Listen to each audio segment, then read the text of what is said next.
Welcome to YSM news. బులెటిన్ల ముందుగా headlines.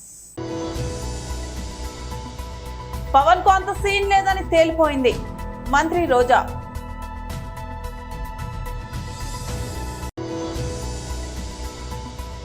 ప్రత్యక్ష మాజీ ఎమ్మెల్యేలు బాల్కా సుమన్, క్రాంతి కిరణ్ ప్రెస్ మీట్ తెలంగాణ భవన్.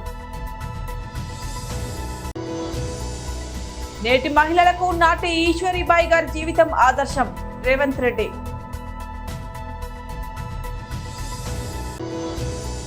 టీడీపీలో చేరిన SIMS group of institute director Bheemanatham Bharat Reddy, secretary Sivasirisha దంపతులు. రానున్న ఎన్నికల్లో పొత్తులో భాగంగా జనసేనకు 24 సీట్లను టీడీపీ కేటాయించిన సంగతి తెలిసిందే. ఈ నేపథ్యంలో మంత్రి రోజా మాట్లాడుతూ జనసేనాని పవన్ పై సెటైర్లు వేశారు. పవన్ కు సీఎం అయ్యేంత సీన్ లేదని తేలిపోయిందని, ఆయనను టీడీపీ 24 సీట్లకే పరిమితం చేసిందని అన్నారు. 2019 ఎన్నికల సమయంలో చంద్రబాబు లోకేష్ ను పవన్ ఏమన్నారో, పవన్ ను చంద్రబాబు ఏమన్నారో వాళ్ళు మర్చిపోయారని అన్నారు. సింగిల్ గా అయితే జగన్ ను ఎదుర్కోలేమని అన్ని పక్కన పెట్టి కలిసిపోయారని విమర్శించారు. టీడీపీ జనసేన ఉమ్మడి జాబితా రిలీజ్ అయిన తర్వాత జగన్మోహన్ రెడ్డి గారు చెప్పే వై నాట్ 175 ఎందుకు రీచ్ కాలేము అనేది ఎవరికి కూడా డౌట్ లేదు. ఖచ్చితంగా రీచ్ అవుతాం 175కి 175 అని ఈరోజు వైఎస్ఆర్సీపీ శ్రేణులంతా చాలా హ్యాపీగా ఉన్నారు. ఎప్పుడైనా ఒక పార్టీ జాబితా రిలీజ్ అయినప్పుడు ఆ పార్టీలో ఉన్న కార్యకర్తలు, నాయకులు సంబరాలు చేసుకుంటారు. అదేంటో కానీ టీడీపీ జనసేన జాబితా విడుదల చేసిన తర్వాత టీడీపీ జనసేన కార్యకర్తలు, నాయకులు ఏడుస్తుంటే వైఎస్ఆర్సీపీ కార్యకర్తలు, నాయకులు డబుల్ హ్యాపీగా సంబరాలు చేసుకుంటున్నారు. ఎందుకంటే ఈరోజు ఆ జాబితా చూశాక పవన్ కళ్యాణ్ అసలు ఎందుకు పార్టీ పెట్టాడు అని మాకే కాదు, ఈరోజు జనసేన కార్యకర్తలు, నాయకులకు కూడా అర్థం కావట్లేదు. ఎందుకంటే పవర్ షేరింగ్ అన్నాడు, సీట్ షేరింగ్ అన్నాడు, ఓట్ షేరింగ్ అన్నాడు, కానీ పావలా శాతం కూడా సీట్లు తెచ్చుకోలేకపోయాడు ఈ పీకే పవర్ స్టార్ అనేది. ఈరోజు ప్రజలు అంటున్నారు ఈయన పవర్ స్టార్ కాదు, పవర్ లేని స్టార్ అని. ఎందుకంటే ఈ మధ్యలోనే 2019లో అనుకుంటా ఒక మీటింగ్లో, పబ్లిక్ మీటింగ్లో అంటూ ఉండేవాడు పవన్ కళ్యాణ్, జనసేన అంటే కుక్క బిస్కెట్లు వేస్తే తోకూపుకుంటూ మన వెనక తిరుగుతారు, వీళ్ళకి 10-15 సీట్లు ఎక్కువ అని తెలుగుదేశం వాళ్ళు మన అవమానిస్తున్నారు, మన పార్టీ ప్రజల కోసం పుట్టిన పార్టీ, మనం ఎవరి బిస్కెట్లకి తల వంచం, మనమే వాళ్ళకి ఎన్ని కావాలో అన్ని ఇస్తామని చాలా పెద్ద మాటలు మాట్లాడారు. మరి ఈరోజు 24 సీట్లకి కుక్క బిస్కెట్లు వేస్తే తోకూపినట్టు ఎందుకు తోకూపుకుంటూ చంద్రబాబు నాయుడుతో ప్రెస్ మీట్ పెట్టారో పవన్ కళ్యాణ్ చెప్పాల్సిన అవసరం ఉంది. చాలా పెద్ద డైలాగులు కూడా చెప్పాడు. సముద్రం ఎవరి కాళ్ళు పట్టుకోదు, పర్వతం తల వంచదు అని. మరి ఏ ప్యాకేజీ కోసం 24 సీట్లకే చంద్రబాబు నాయుడు కాళ్ళు పట్టుకున్నావు? ఈరోజు చంద్రబాబు నాయుడు ఇచ్చిన ముష్టి 24 సీట్లకే ఎందుకు తల వంచావు పవన్ కళ్యాణ్ అని జనసేన కార్యకర్తలు, నాయకులకి సమాధానం చెప్పాలి.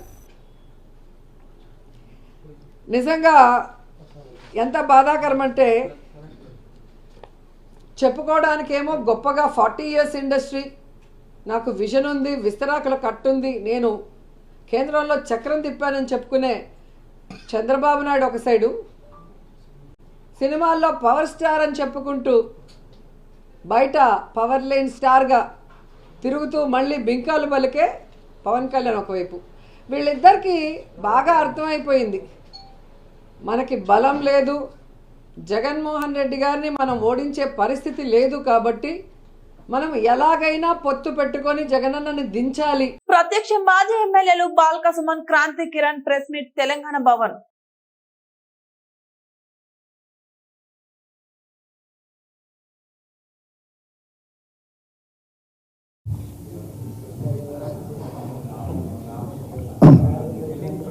వినిపిస్తుంది వాయిస్ ఓకేనా?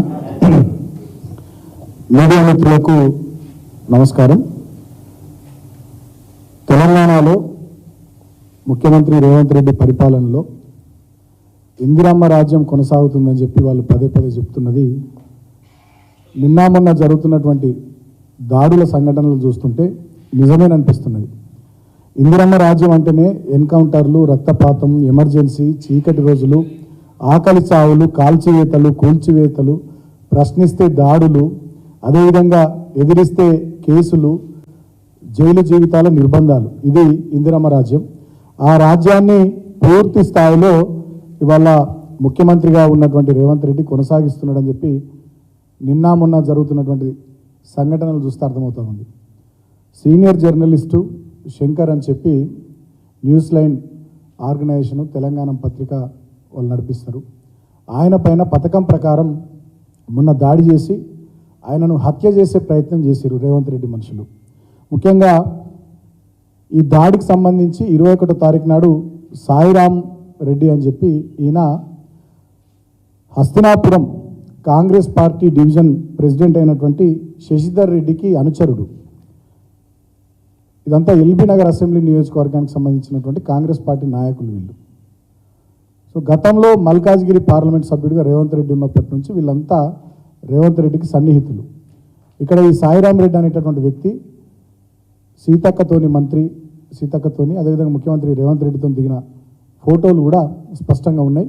ఇక్కడ మధ్యలో ముందు రోజు శంకర్ వాళ్ళ సీనియర్ జర్నలిస్ట్ శంకర్ వాళ్ళ ఆఫీస్ దగ్గర వాళ్ళు రెక్కి నిర్వహించినటువంటి సీసీటీవీ ఫుటేజ్ కూడా చాలా క్లియర్గా ఉంది. అంటే పథకం ప్రకారం కాంగ్రెస్ పార్టీకి చెందినటువంటి గూండాలు సీనియర్ జర్నలిస్టు శంకర్ను హత్య చేసే పని చేసారు. దానికి ఒక పన్నాగం సీసీటీవీ ఫుటేజ్లు కూడా మేము సోషల్ మీడియా వేదికగా కూడా అందరికీ పంపించినాం. అన్నీ కూడా బయటకు వచ్చినాయి. పథకం ప్రకారం ఒక బైక్ వెనుక నుండి ఒక 2 మహిళలు వచ్చి ఆయన కారును గుద్దినట్టు చేసి ఆయనతోని గొడవ పెట్టుకున్నట్టు చేసి వెంటనే ఒక ఆమె ఫోన్ చేయగానే 1 నిమిషం లోపల 10 మంది చుట్టుముట్టి ఆ చుట్టుపక్కలనే రెడీ ఉండి వీళ్ళంతా వచ్చి ఆయనను విపరీతంగా కొడుతుంటే స్థానికులు అక్కడ ఉండి వాళ్ళంతా అడ్డుకొని ఆయనను కాపాడతారు. ఆయన యశోద ఆసుపత్రి సోమాజిగూడలో తీవ్ర గాయాల పాలై చికిత్సకు ఆయన చేరితే నిన్న మేమందరం కూడా క్రాంతి గారు మేము చాలామంది నాయకులు అందరం కూడా నిన్న పోయి ఆయనను పరామర్శించినాం. చాలా తీవ్రమైనటువంటి గాయాలు కూడా. మహిళలకు నాటి ఈశ్వరీబాయి గారి జీవితం ఆదర్శం Revanth Reddy. I request Honorable CM for his message. ముఖ్యమంత్రి గారి ముఖ్య అతిథి సందేశం.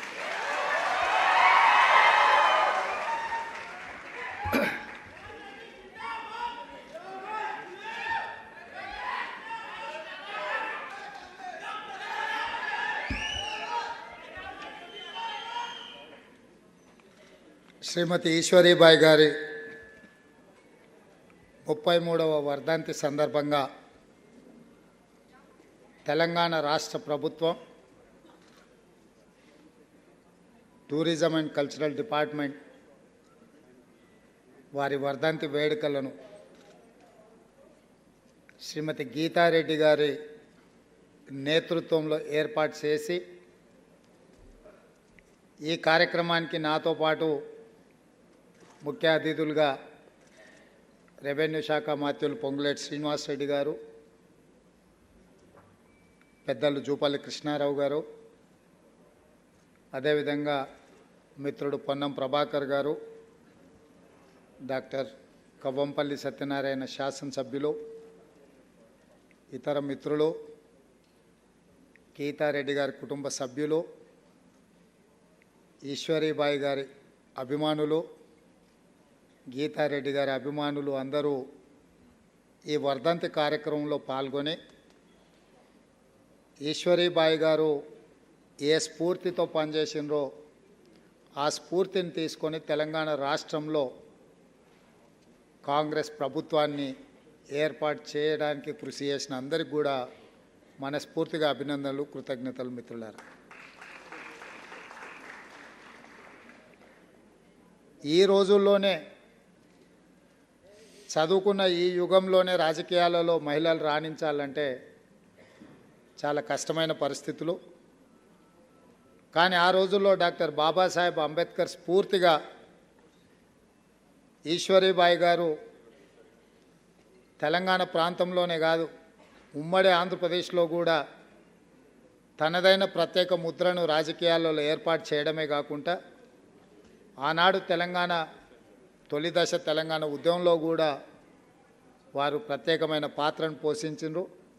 వారు రాజకీయాలలో రాణిస్తూనే శ్రీమతి గీతారెడ్డి గారిని ఒక మంచి డాక్టర్గా చదివించి సమాజంలో అత్యున్నతమైన గౌరవము, మంచి చదువు, అన్నిటికంటే ముఖ్యంగా మా డాక్టర్ గారిని మనందరం మనస్ఫూర్తిగా అభినందించాలి. ఎందుకు అనంటే గీతక్క రాజకీయాలలో ఎదగాలని, వారికి పూర్తి స్థాయిలో సహకారాన్ని అందించి హాస్పిటల్ రన్ చేయడం నుంచి మొదలు పెడితే నైతికంగా, ఆర్థికంగా, రాజకీయంగా వారు అండగా నిలబడి, మనం చాలా సందర్భాల్లో పెద్దలు చెప్తారు ప్రతి పురుషుడి విజయం వెనకాల ఒక స్త్రీ ఉంటుందని. కానీ ఇక్కడ స్టోరీ కొంచెం రివర్స్లో ఉన్నది.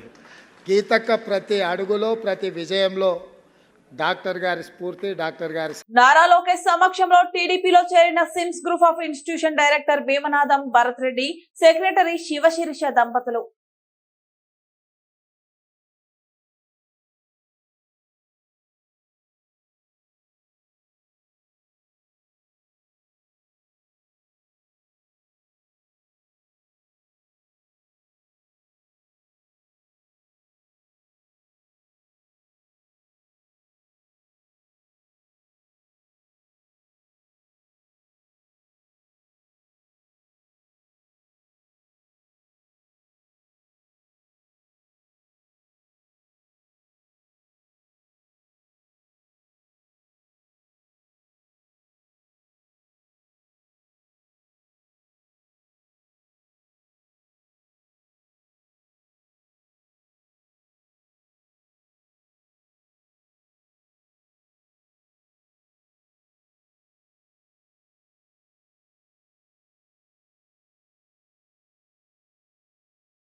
మిర్యాలగూడ నియోజకవర్గంలో శ్రీ సద్గురు సంత్ సేవాలాల్ మహారాజ్ గారి భోగ్ బండార్ కార్యక్రమంలో ముఖ్యమంత్రులుగా ప్రభుత్వ విప్ డోర్నకల్ శాసనసభ్యులు డాక్టర్ రామచంద్ర నాయక్ గారు మరియు మిర్యాలగూడ శాసనసభ్యులు బత్తుల లక్ష్మారెడ్డి గారు, వారితో పాటు శంకర్ నాయక్ మరియు నల్గొండ జిల్లా నాయకులు, రాష్ట్ర నాయకులు పాల్గొన్నారు.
అన్నమయ్య జిల్లా పీలేరు నియోజకవర్గానికి నల్లారి కిషోర్ కుమార్ రెడ్డిని తెలుగుదేశం పార్టీ అధినేత నారా చంద్రబాబు నాయుడు ఎమ్మెల్యే అభ్యర్థిగా ప్రకటించడంతో రాజంపేట పార్లమెంటరీ అధికార ప్రతినిధి ఆర్జే వెంకటేష్ మరియు టీడీపీ నాయకులు మదనపల్లి పట్టణంలోని నిమ్మనపల్లి సర్కిల్ నందు బాణసంచ పేల్చి హర్షం వ్యక్తం చేశారు.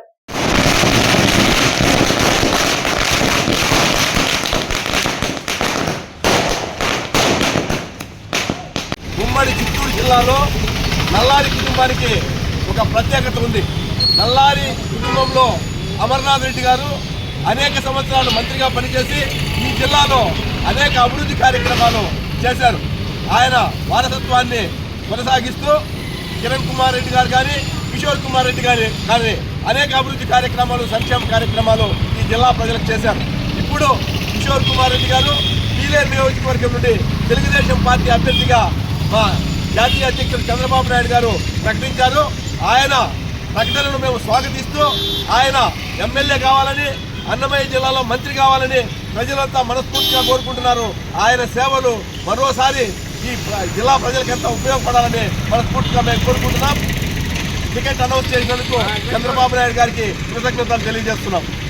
కొత్తపేట నియోజకవర్గం తెలుగుదేశం జనసేన ఉమ్మడి ఎమ్మెల్యే అభ్యర్థిగా బండారు సత్యానందరావును ప్రకటించడంపై తెలుగుదేశం కార్యకర్తలు, నాయకులు హర్షం వ్యక్తం చేశారు. డాక్టర్ బిఆర్ అంబేద్కర్ జిల్లా కొత్తపేట నియోజకవర్గం ఉమ్మడి తూర్పుగోదావరి జిల్లా తెలుగుదేశం జనసేన పార్టీ అభ్యర్థిగా డైరెక్టర్ బిఆర్ అంబేద్కర్ కోనసీమ జిల్లా కొత్తపేట నియోజకవర్గం సీటు బండారు సత్యానందరావు కేటాయించడంపై సత్యానందరావు సంతోషం వ్యక్తం చేశారు. తెలుగుదేశం జనసేన పార్టీ ఉమ్మడి అభ్యర్థిగా చంద్రబాబు నాయుడు, పవన్ కళ్యాణ్ నన్ను నియమించినందుకు మునుపెన్నడూ ఎరగని అత్యధిక మెజారిటీతో గెలవడానికి నా సాయశక్తుల కృషి చేస్తానని, దీనిపై ఉమ్మడి తెలుగుదేశం జనసేన కార్యకర్తలు అందరూ కలిసికట్టుగా పనిచేయాలని పిలుపునిచ్చారు. దీనిపై తెలుగుదేశం కార్యకర్తలు అందరూ ఆనందోత్సాహాలతో బాణసంచ కాల్చారు.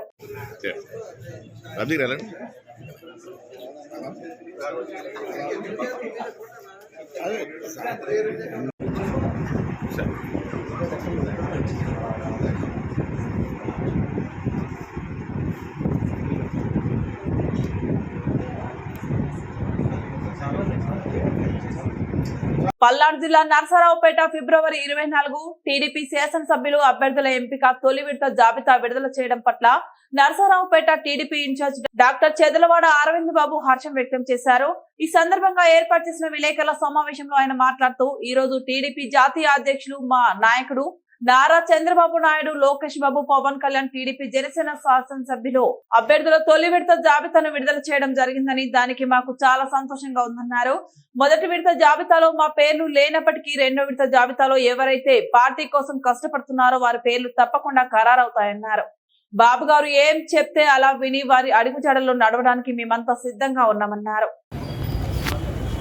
మీడియా సోదరులకు ధన్యవాదాలు తెలియజేస్తూ, ఇవాళ తెలుగుదేశం పార్టీ, జనసేన, బీజేపీ మొదటి విడత మరి అభ్యర్థుల జాబితా మరి రిలీజ్ చేయడం జరిగింది. మరి ఈ కార్యక్రమంలో నారా చంద్రబాబు నాయుడు గారు అదేవిధంగా పవన్ కళ్యాణ్ గారు దగ్గరుండి మరి సీట్లు డిక్లేర్ చేయడం జరిగింది. మరి రెండో విడతలో ఎవరైతే సీట్లు మరి ఆగిపోయినాయి వాళ్ళందరూ కూడా తప్పనిసరిగా రిలీజ్ చేయడం జరుగుతుంది. ఎందుకంటే 4.5 ఏళ్ళుగా మేమందరం కూడా ఈ పార్టీ కష్టపడి ప్రజల్లో ఉన్నాము. పార్టీని గెలిపించుకోవడానికి నారా చంద్రబాబు నాయుడు గారు ముఖ్యమంత్రి చేసుకోవడానికి మేమందరం కూడా రాత్రింబగళ్ళు కష్టపడుతూ పనిచేస్తున్నాము. ఏ విధంగా అయితే నారా చంద్రబాబు నాయుడు గారు పవన్ కళ్యాణ్ గారు రాష్ట్రం కోసం కష్టపడి పనిచేస్తున్నారో అదేవిధంగా మేమందరం కూడా కష్టపడి పనిచేస్తున్నాం. కాబట్టి మొదటి విడత కాకినాడ జిల్లా ఏలేశ్వరం మండలం భద్రవరం గ్రామంలో పత్తిపాడు నియోజకవర్గ వైసీపీ ఇన్ఛార్జ్ వరపుల సుబ్బారావు గడప గడపకి కార్యక్రమాన్ని శనివారం సాయంత్రం గ్రామ సర్పంచ్ కోనపురెడ్డి సుబ్బారావు ఆధ్వర్యంలో నిర్వహించారు. ముందుగా గ్రామంలో వైఎస్ఆర్ పార్టీ జెండా నియోజకవర్గ ఇన్ఛార్జ్ వరపుల సుబ్బారావు ఆవిష్కరించారు. అనంతరం వరపుల మాట్లాడుతూ రాష్ట్రంలో గత ముఖ్యమంత్రి చంద్రబాబు నాయుడు పరిపాలనా విధానం కంటే ఎన్నికల ముందు ప్రజలకు ఇచ్చిన హామీలను ప్రస్తుత ముఖ్యమంత్రి జగన్మోహన్ రెడ్డి 99% వరకు పూర్తి చేశాడని పేర్కొన్నారు. వచ్చే ఎన్నికల్లో జరిగే అసెంబ్లీ పార్లమెంట్ ఎన్నికల్లో ఎమ్మెల్యే ఎంపీ అభ్యర్థులకు అత్యధిక మెజార్టీతో గెలిపించాలని ప్రజలకు విజ్ఞప్తి చేశారు. తాను ఎమ్మెల్యేగా నెగ్గిన వెంటనే గ్రామంలో ఉన్న సమస్యలపై దృష్టి సారిస్తానన్నారు. ఈ కార్యక్రమంలో సొసైటీ చైర్మన్ వలప సత్యసూరిబాబు, మండల కన్వీనర్ అడప పార్థసారథి, కూనపురెడ్డి దుర్గారావు, ఉగ్గిరాల రాజు, అలమండ చలమయ్య, నీరుకొండ సత్యనారాయణ మరియు ఏలేశ్వరం మండల వైఎస్ఆర్ పార్టీ నాయకులు, కార్యకర్తలు, గ్రామస్తులు తదితరులు పాల్గొన్నారు.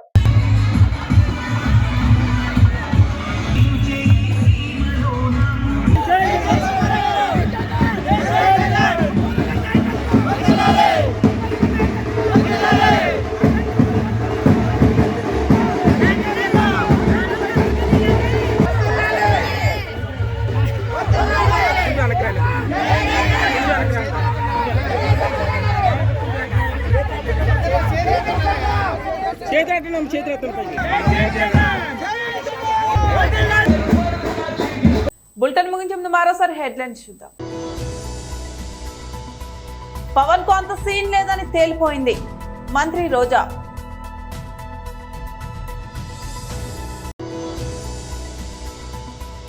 ప్రత్యక్ష మాజీ ఎమ్మెల్యేలు బాల్కా సుమన్, క్రాంతి కిరణ్ ప్రెస్ మీట్ తెలంగాణ భవన్. నేటి మహిళలకు నాటి ఈశ్వరీబాయి గారి జీవితం ఆదర్శం రేవంత్ రెడ్డి.